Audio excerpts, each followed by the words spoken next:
mutuka yango wa bagaza nango na mboka nini na Swaziland. Swaziland. OK. Ah, donc mutuka yango expliquer na mutuka yango donc mutuka ba image yango yo ndazo exiger na mutuko afa e ya photo tina non $1600. Ah, tindi pe photo na ye na mwasi na ye. Tindi photo ni na mwasi na ye pona wana assurance a opesa bino. Oh, bana na ye na bigo na ye. Est-ce que tu n'as pas vidéo na photo du collage cher toi doté hein? Tindi oui. Ah bon? Tindi pe susu ba carte na ya musala comme serviteur de Dieu. Ya potopé. Ya libanga. To dénoncer pasteur oyo. Tant mosusu biso totam, tant mosusu bato liboso te ya sala banini ba aventure oyo. Ba préparer nyonso po ba escroquer. Ba moni place mosusu te ba moni nanu awa na Ophelina. Imagine que moto ya otala bana na Ophelina aina mwa basaki alo sobo sambeli mais na suka sui biscuit bimisi apesi mo na zo ne biscuit zo pesa na kindoki. Oh. Ko imagine et puis pas fini moto au sala ngona Ophelina et quand il pendant la nuit sui mo na lali azolo tandoto maman na zo ko zayo pesa biso pasteur ngana le kambeka. Ophelin ezali babete na vie. Kozala Ophéline eza libabete na vie donc kozala mon éthique eza ngambute oyo moto a memi na vie. Shalom shalom à vous les enfants de Dieu. Na pesibino mbote na kombo na Yesu, c'est bien moi votre frère le pasteur Israël Nash. Je vous salue au nom de Jésus. Je suis précisément à Kinshasa. Naza responsable ya Ophelina, Jésus est mon papa. Na ye liboso na bino pour nous représenter bino bana o bozomona na bilili pe ba difficulté tozanango na bandaki musala o ça fait longtemps ya koboko la bana selon ainsi dit l'Éternel mais ba difficulté ezamingi difficulté ya loyer parce que tozo futela et puis difficulté au futela bana minerval pour to chuto bandaki to pesa qui avance mais tikali ndambo nazo banga ke bana oyo bakata classe bakoma nango na sukate. C'est pour cela Dieu m'a mis au cœur na lancé message oyo na batu nyonso ya motema malamu basunga bana oyo bozomona na bilili bana oyo bozomona na bilili ndambo na juna rond-point Ngaba ndambo Victoire ndambo Limité et puis ndambo l'état pesingai pona bande kolanga nyonso ba congolais bobi ba réalité nini to passer nango na mboka soki nga simple individu na ndimi kozwa bana oyo na bokola na ainsi dit l'Éternel. Ce qui l'État s'est décidé, tout le monde a sous fazer na zelati. C'est difficile, il y a aussi ngonga moko. C'est pour ça que nous lancé appel na bana nyoso nzambe pour na classe ya bana oyo, pour na loyer na bango, kolata pe kolia na bango. Na osenga na batu nyoso baza cœur sensible, pe baza na motema ko sunga ba sunga biso pe ba salisa biso.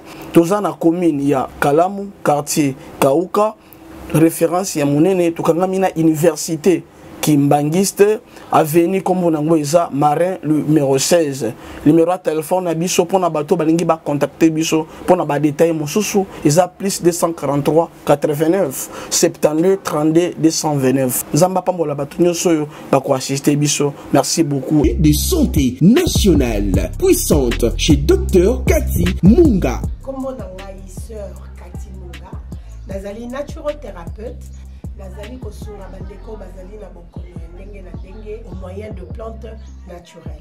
Bandeko bazana ba problème ya ba hémorroïdes interne tout comme externe, infection urinaire, prostate, azoospermie, obota ezalité, rhumatisme, nerf sciatique, gouttes, règles douloureuses, glaucome, vision floue, motopathie intense, sinusite. Awa nazana kati ya laboratoire.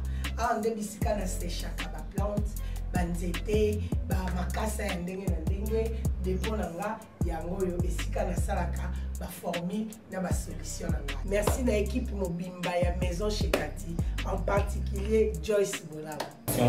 Shalom, shalom, peuple de partout. Vous qui suivez cette bonne émission, la vie chrétienne avec Yves, Ifan, tout ça, directeur des infos.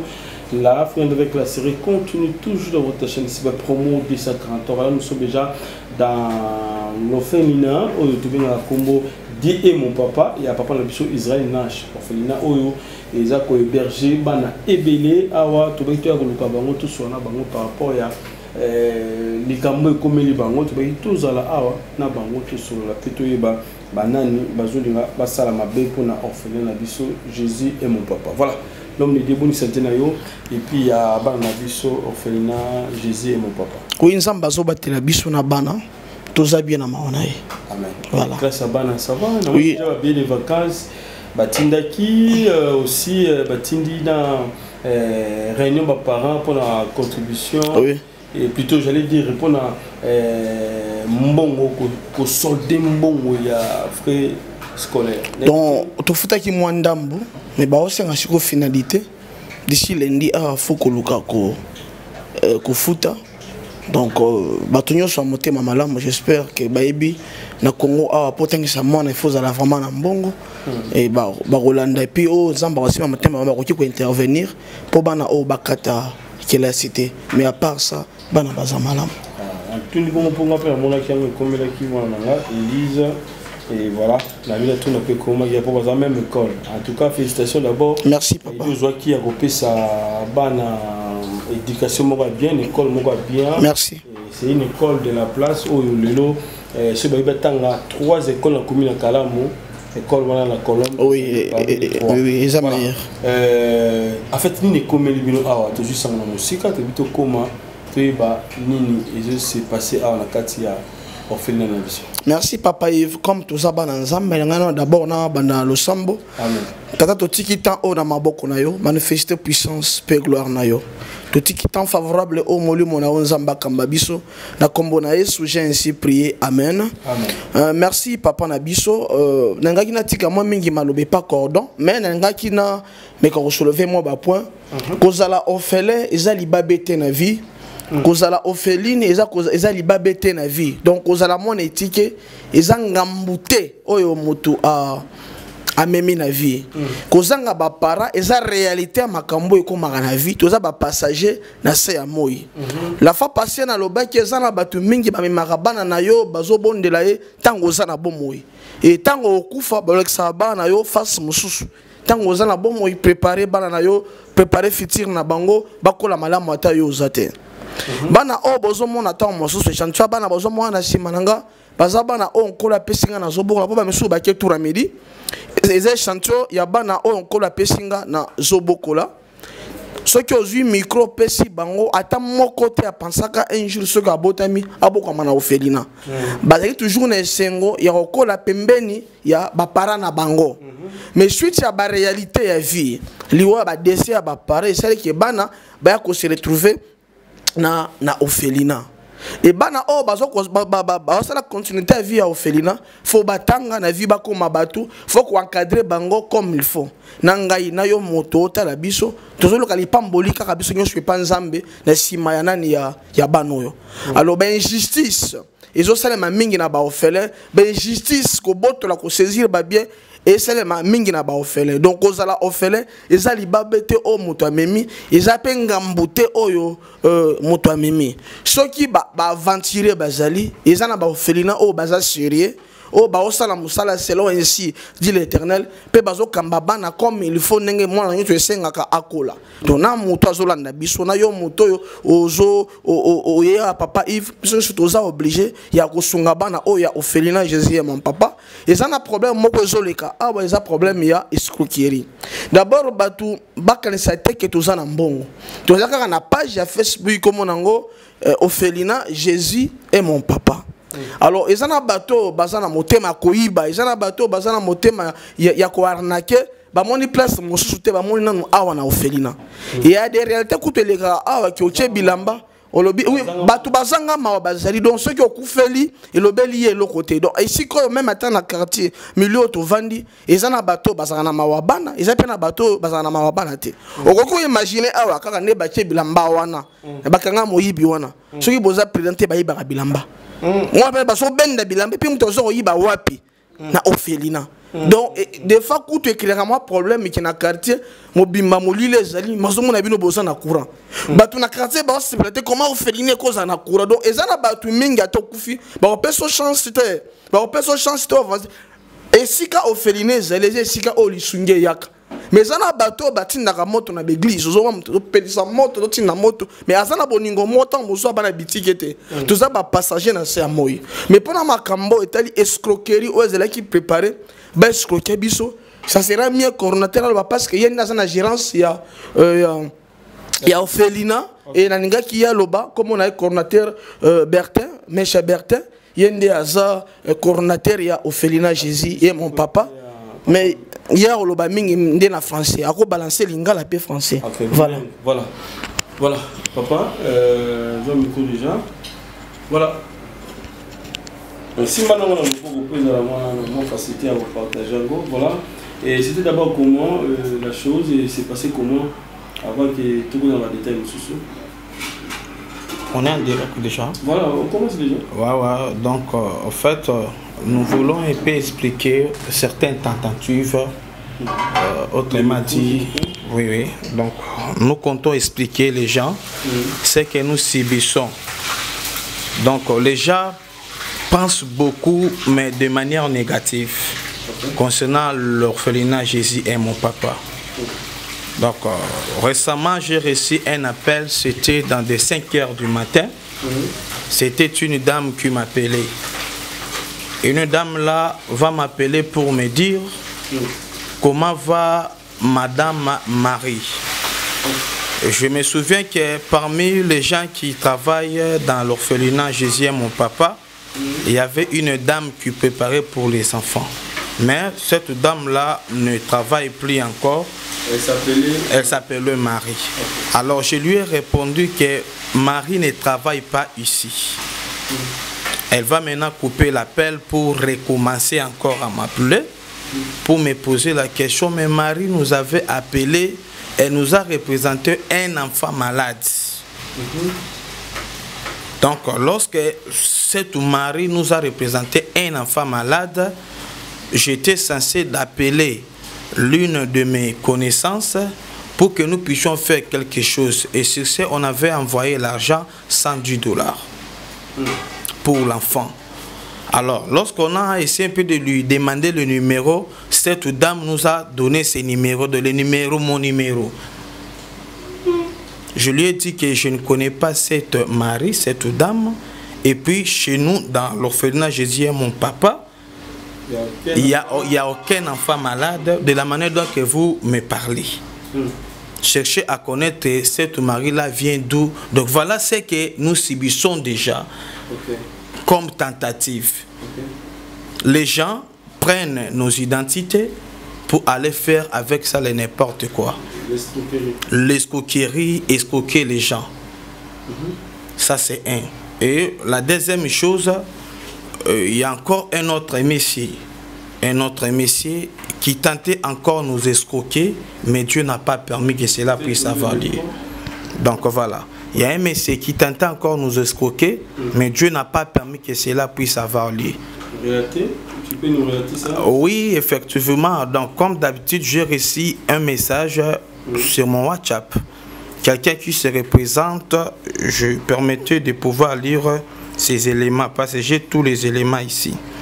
Le monsieur va se représenter en disant quoi? En disant que c'est un serviteur de Dieu. Il dit que c'est un serviteur de Dieu. On lui a parlé de l'orphelinat Jésus et mon papa. Il compte nous soutenir. Mais il vient de voyage.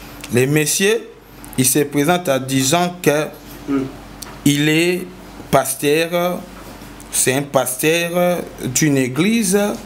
Il y vit au niveau des Brazza, mais les services lui est envoyé au niveau des Swaziland. Il est là-bas en qualité d'entrepreneur et chef des entreprises.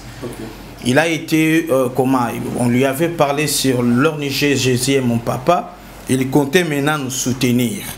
Mais il n'était pas prêt ces jours-là, selon son message. Il devait maintenant, n'est-ce pas, prolonger les jours où il serait disponible pour qu'on essaie un peu d'échanger. Alors c'était un certain samedi que le monsieur va me contacter pour me dire que, bon, on m'a parlé longuement sur votre ONG. Bon, j'ai essayé de voir à ma manière si je vous envoie un 500 $ ou 1000 $, ça ne va pas mettre fin à tout ce que vous traversez là-bas. Sur ce, le monsieur va dire que non, moi je compte vous envoyer un camion. Un camion qui pourra vous aider à faire des transactions dans des provinces, tout ça, comme ça. Vous aurez, je vais présenter les éléments. Les images, hein? Oui. Les messieurs, oui. Le monsieur, quand il m'a dit ceci, j'étais très content. Mais écoutez maintenant la condition que monsieur nous représentait. Il disait que moi je vais vous envoyer les camions. Mais vous devez de votre côté m'envoyer 1600 $.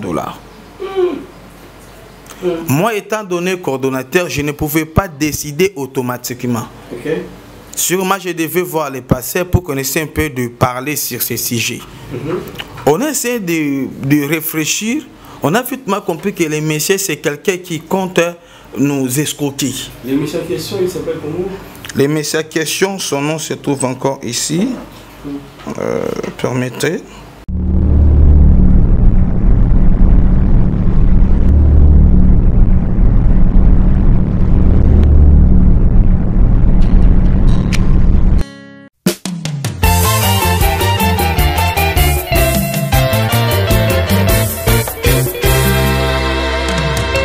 Lisolo to solo la kinga na yo na kati ya jardin molongani na ngai.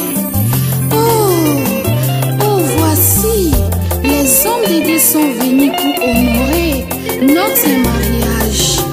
Oh, molongani, I love you, God.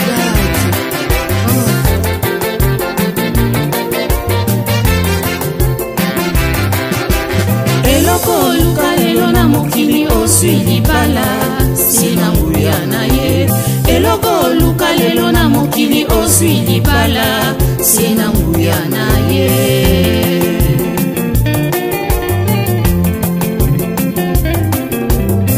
Tango kila kyadamu ezalaki malamu kasi omona kiete azuwa ya ye mosui oyeko kila eva elekaki malamu eye bino batu oyo buzana posa botinda biloko na bino ekoma na kisasa na ndenge kaka botieli bo hésité te. Agence eza kaka moko Zibe service ya José Baïla. Agence Zibe service ya José Baïla. Ye wane azalaka mundele te, azalaka mutu mwindu. Na moment ya confinement Zibe service amemeli biso biloko na biso na mbula moko conteneur ekoki kuya 6 fois 7 fois 60 fois. Agence na eloko mobimba etikala kaka moko Zibe service eza na reine ba numero kubenga yango wana kubenga. Zibe service eza kusala musele awa na kisasa eza bongo place ya kubunga te na Sainte Thérèse na sima ya station mbala moko za mubimba afasi na yango la police. Zibe service eza wana bana biso toza kaka na kisasa te, toza na Angola, toza na Brazza, toza na Mbanzango, toza na Matadi, toza na Boma, toza tinaka lesi bango na moment ya confinement na bango na bazansi na bango balali biloko yete ekomi na kezo ya ngai. Je suis le pasteur entrepreneur Congo Brazza, soyez bénis. Il dit que c'est le pasteur David. David qui? Il a dit seulement David. David. Ok, vas-y. Donc voilà. On l'appelle le pasteur Linton. Linton David. L'enf Linton David. Ok. Donc c'est son nom. Alors le monsieur va nous exiger, va nous présenter cette condition. Donc de pouvoir envoyer d'abord les 1600 $ avant que le camion puisse nous parvenir ici. Alors j'étais sage à lui répondre que je vais vous répondre mais pas maintenant. On doit quand même parler avec la coordination et ensuite je vais vous répondre. C'est comme ça qu'on est en train de réfléchir. On a vite compris quelqu'un qui compte aider les enfants, les orphelins. Ces orphelins ici, ce sont les enfants de Dieu. Tout celui qui fera quelque chose d'un acte de charité, Dieu ne manquera pas de lui punir. Alors, si quelqu'un a des possibilités d'acheter, d'avoir acheté un camion, est-ce que cette personne-là manquera 1600 $ pour pouvoir nous envoyer les camions ici? Bien réfléchi. En réponse, j'étais encore sur son page pour pouvoir lui répondre. Je lui ai dit, parce qu'il m'envoyait encore des messages, j'attends votre réponse, j'attends votre réponse. Quelle réponse d'envoyer l'argent? L'argent. Alors, moi aussi j'étais de retour sur son page pour lui dire que, en tout cas, messieurs, l'orphelinat Jésus est mon papa. Nous n'avons pas même une caisse. Donc, il n'y en a pas, mon frère. On n'a pas de partenaires. On n'a pas de partenaires. Nous n'avons pas, j'allais dire, une caisse. Au cas où il y a un problème, que vous pouvez courir dans la caisse pour prendre quelque chose, ça n'existait pas ici. Alors, quand je lui ai dit comme ça, il me dit, si vous n'envoyez pas, je ne vais pas aussi vous envoyer. Voilà la manière dont le monsieur comptait nous escroquer. Donc, si on n'envoie pas l'argent, le camion ne va pas venir. Mais comment dans la 5e orphelinat, exactement. Ce sont des genres de choses qu'on est toujours traversés. Ce sont ces genres de situations qu'on est toujours traversés. D'où on était censé tout ça là et l'autre pour dire il y a bateau oyo balandaka biso, bateau yo basungaka biso, ndenge nzamba toucher la kabato yo somité. Moi je profite parce que moi je ne passe pas souvent. C'est les patients qui collaborent souvent. Mais je profite de l'opportunité pour dire que Bandeko Batinda Kambongo. Vous devez avoir des précisions lorsque vous envoyez. Vous devez avoir des précisions. Dans l'ONG Jésus est mon papa, l'orphelinat Jésus est mon papa, il n'y a que les patients et moi. Le numéro est exposé, c'est tout à fait normal. Mais quand vous comptez faire quelque chose, rassurez-vous que non, c'est les coordonnateurs ou c'est les pasteurs. Parce que pourquoi? Parce qu'à Kinshasa ou au monde, il y a beaucoup de escrocs.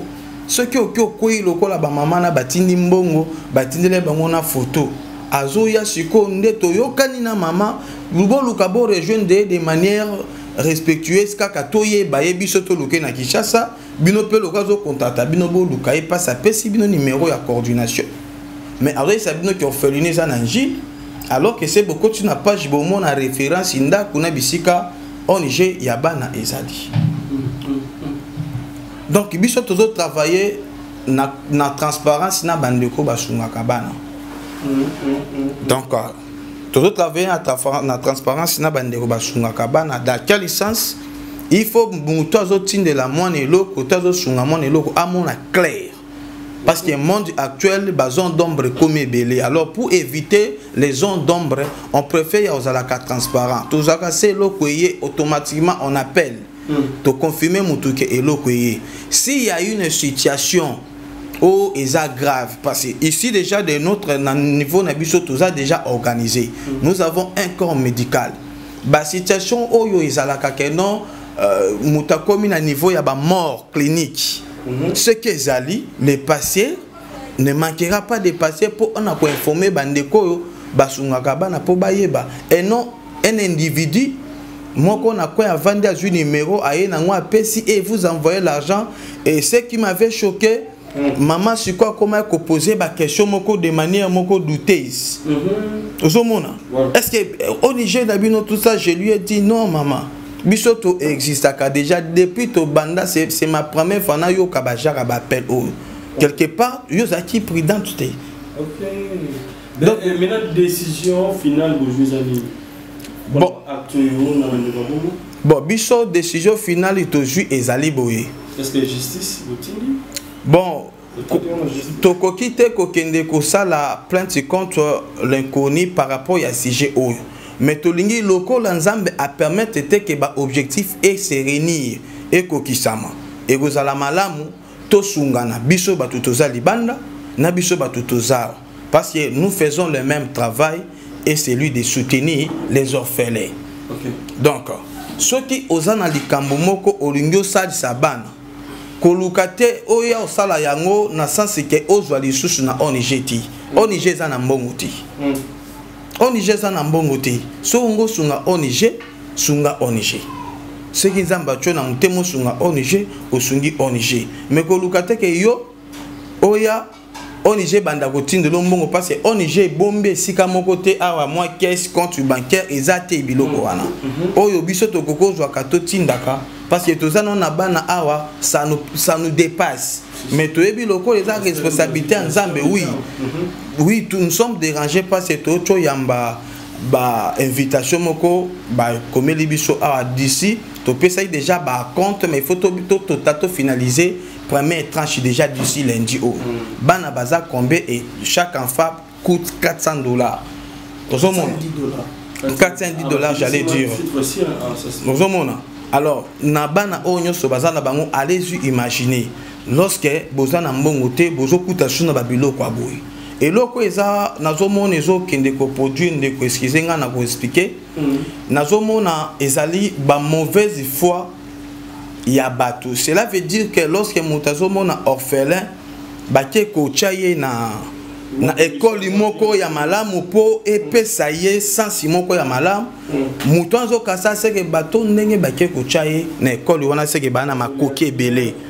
Je vous dis que le pasteur n'a même pas une voiture, ni lupango, ni vélo, ni moto.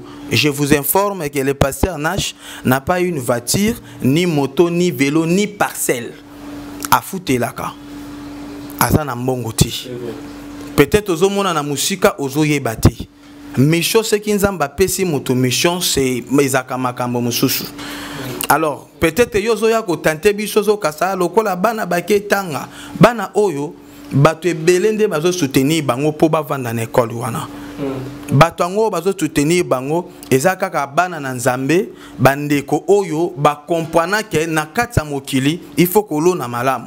Sinon eza te que mbongo ndele ki bango te ata batona bazana ba poto na ba konyo so mokili na Kinshasa a bazo sunga banana, ce n'est pas dire que ils ont beaucoup de possibilités mais ils ont compris ba secret batabita ba dorkasa bazalaka na ona sena moyi babi basala bolam. Je ne pas forcément dire que non eza makamba mbongo ebele yango to sengi boyi bandeko oyo tozaka libanda na o tozaka na Kinshasa o to comprendre que na kata mokili esengeli to tambla na ba principe nzambacha ya kosunga batu baza ba faible to sungana soko ozoningo sala eloko moko zo ba précision malamu na biso Jésus est mon papa. Tozala kakami balé batu to jiraka orphelinat o pasteur nangai naza coordonnateur naï. Cela veut dire que ceux qui écoutent na pasteur te ceux qui écoutent nanga ozala na ba précision mais ya mutu moko ta koko le kata ilo ba mamero a elio nini kondima yete kondima yete apeso numéro te ala kiso photo mwana te parce ba joana e komi ebele. Mais il y a une Congo, pasteur à moi, na pesi na profiter na adressé maloba na ndeko oyo proposa ki to tindelo na mbongo photo na ezali na représenter babiloko na yo.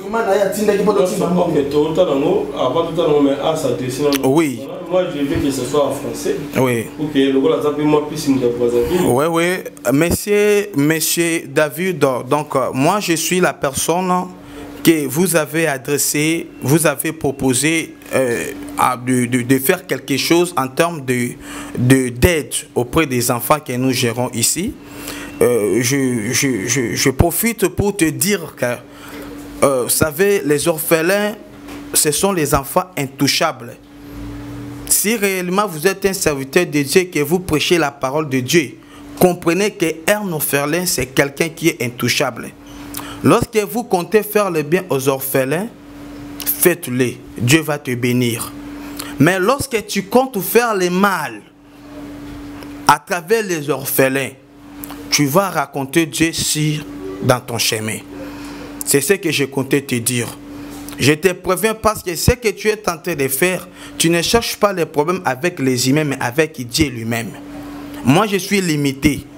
Je n'ai pas assez de capacités, j'allais dire, de pouvoir te chercher. Mais il y a un Dieu qui te connaît. Il sait là où tu te trouves. Il sait exactement ce que tu es. Ne cherchez pas des ennuis avec les orphelins. On est tenté déjà de souffrir ici pour ces enfants. Alors ne nous ajoutez pas encore la douleur, la charge. Si tu veux aider les enfants, aide-les. Si tu ne veux pas les faire, ce n'est pas aussi grave, ce n'est pas une obligation. Mais ne cherchez pas à escroquer les enfants de la manière dont tu disais Il faut que nous puissions envoyer les 1600. Ici, les frais, on est tenté de nous exiger les frais scolaires pour les enfants. On n'arrive même pas à payer. Vous nous demandez encore de vous envoyer les 1600. En tout cas, mon frère, je te conseille d'arrêter et de ne plus recommencer. Merci. Merci beaucoup, Cordon. Pasteur Israël. Pour terminer, je crois bien, le Cordon nous a expliqué, nous surtout l'équipe. En fait, Bozula qui moment Bolobi Bozu et local Motuya Bozu camion ngo sunga biso makasi. Ben nakati wana ndenge bako comprendre que c'est escroquerie pour beaucoup ma tina niveau. Cordon o ezalo kwa mbane mi bale akutana ba arnaquer. OK. Moni yona ngaki moni mutuka yango l'acception mutuka. OK, l'acception bato batala kuna ba monaka mutuka. Voilà. Mutuka yango wa baza nango na mboka nini Na Swaziland. OK. Ah, donc mutuka yango expliquer na mutuka yango donc mutuka ba image yango yo atindela ONG oyo pour esunga kabana. Ndazo exiger na mutuko afa et ya photo tina non $1600. Alors c'est pas la première fois comme le pasteur disait na kutana bakaboye. Ils sont très organisés. C'est agence avec agence. Après si coûte agence cité, il y a le BKK c'est tout Tindi, c'est comme na Matadi, lui va contacter les gens de Matadi. Batoné va relationner Bazali et comme. Bon d'abord na niveau ya grade ça nango ya musala. Donc aujourd'hui on a que batumoko très organisé, koluka, koskoke bana jusqu'à ce niveau parce que lorsqu'on nous dit comme ça, on représente les enfants. Tango assuré bana ba photo na épée zali o atinga imagine aye pona ko affirmer la biso ba photo wana oui ba image ba photo na ye zali pona ko affirmer nga kaka kenon. OK. Hasard réel facile ba image ba photo na ye. Donc pona ko affirmer nga kaka ke hasard réel. Ça wana ezali a atindi pe photo na ye na mwasi na ye. Atindi photo ni na mwasi na ye pona wana assurance a opesa bino. OK. Atindi sous photo mususu besko na ye na bigo na ye azo asiringa kenon. OK. Hasard réellement. Est-ce que tu n'as pas vidéo na photo du cola cher toi doté hein? Atindi oui. Ah bon? Atindi pe susu ba carte na ye ya musala. OK. Pour n'a pas filmé que non, hasard réel. Atindi ba photo ya moi si na yena ba na mibali. On n'a pas filmé que hasard réel. On a banga te prototi na mbongo wana to. OK. Tout s'assurer. Ah, moi si na ba na ba mona papa na banga de escroc. Et puis atindi linga ba carte na ya service ba document. On n'a pas assuré que oui hasard vraiment entrepreneur, chef d'entreprise basé dans Swaziland. Donc, tu as le niveau où on a passé. Mais c'était un serviteur de Dieu. Mais il s'est représenté comme un serviteur de Dieu. Il y a pas topé. Il y a Libana. Il est touché par ce qui se passe dans cette ONG. Il veut maintenant apporter une main forte pour favoriser Bana. Mais tala lolenge il a détruit vie à Bana parce que on a frère ya Bana toujours olia kutu ba petit bato lia lo so pamba on a moninga moko yo ya longola susu $1600. Supposons que mbongo pezala ki totindi. Supposons que mbongo pesko aussi zala ki totindi. Histoire comme ça, si vous avez l'argent, au moins que Mutabengi Bino se représente comme un serviteur de Dieu de cette manière. Et reste moi j'ai eu à passer na biloko yo, j'étais éveillé. Oui, ce sont des gens très organisés. Yango tolinga to sungana, bandeko bazolanda to sungana. OK. Merci beaucoup, Cordon. Tout ça n'a pas été. J'ai un micro. Alors, au Golobani, on va à ce moment par rapport à l'escroquerie et comme Libino. Moi, je crois bien. Bande Kotoza na Bolingo vraiment donc Bolingo ils étaient on est 5 heures souvent biso africain. Ndeko na pas si bango ba suis charge ya bana oyo ba yebi ni papa na bango ni maman na bango ba ndimi ba boko la bango. Biso kutona bana mibale misato na mandako mais toujours mon charge yango tout mon kilo er mozo ki mandako pour que ko se réfugier sur wapi quelque part mais là où vanda kimia bana ba déranger te mais bango bandimi bazo plus de 20 enfants ba fa na pemé na bango na makeli la bana na ko sona na bitumba ya bana na passer au bana bazo zanga biloko kolia ba dimba boko la bana na mais yo ndimi we escroquer bana wana on la bana on fait souffrir bango tala ka ba frère académique plutôt j'allais dire scolaire bazo ko futa na mté mais yo le mo escroquer ba $1600 bazu wapi ndeko bongo wana très bientôt dans Zambazoya lilo bala mande ko tala biso et ba opé ba ki passer hein ba mo le passer au bilombo yoki ouais azo ça le logo yo c'était un serviteur de Dieu ah pasteur ndem tawo sale loko zena mo pagano tesu kinani eza pasteur mo tawo sale loko oyo ça fait mal donc tous en compte faut mo te mbo mo betu epanyaka bana oto moni bazo tanga boye omoni bazo lia talo songo za pembe eza bandeko ba libanda bato ba osunga biso mingi eza bandeko ba libanda bandeko diaspora zambalo la pambola bango mingi akanisila ka bango zamba sunga bango bazanga te parce que moi moké bazozwa ba partager na bana oyo OK quand ça mona na classe ya malamu faut ça la kana ba parenté on a ba ki kozala ofele eza sinya libabete et si ka bana bazo tanga de sika mona papa na biso il va otanga et c'est école moko ya mondele eza na ba norme moko international si comme moto akufeli ba boto za dira ko kende kuna te qui t'a dit ça alors eza na ba to ba ka solo kwa to za na mbongo mais c'est juste bonne volonté. Ils mission d'abord. Quand on les a offert, non, on a fait ici. Ils ont mission. Mobimba Zamba Pessinga. Si Magno sur lesquels on a la vie, ils ont mission Mobimba Zamba Pessinga au Sana. La fois que la mouque de la formation, quand la Pessinga a un combo, ils ont offert Jésus et mon papa. Zamba Ebisinga au Tindabatu. De preuve, on a une chose à la à part pour qu'on ait la sac.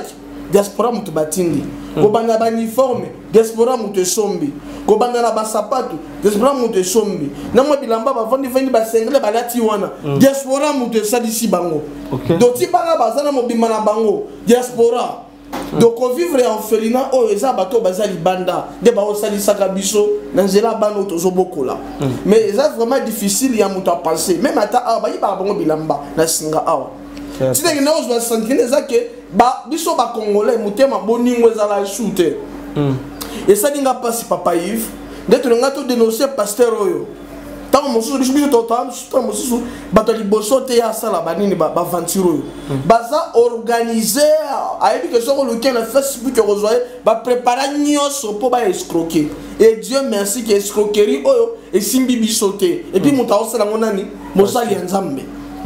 Papa yoko na ko imaginer que moto ya otala bana na orphelinat aina mwa basaki ya loso bosambeli mais na suka sui biscuit bimisi après 6 mois na zo ne biscuit zo pesa na zaki ndoki oh et ko imaginer et puis pas fini moto ya osala ngona orphelinat et quand il pendant la nuit sui mona lali azolo tandoto maman na zo ko zayo pesa biso pasteur ngana le kambeka est-ce qu'on peut imaginer le bon mais il y a peut-être des opérations de crise de la attention hein papa dans un moto nous autres n'ingani na beli mais je ne pense pas que les ayango donc imaginez moto au sunga bana yo pena moni moto au sunga mais na suka o cible mo wa otikele loko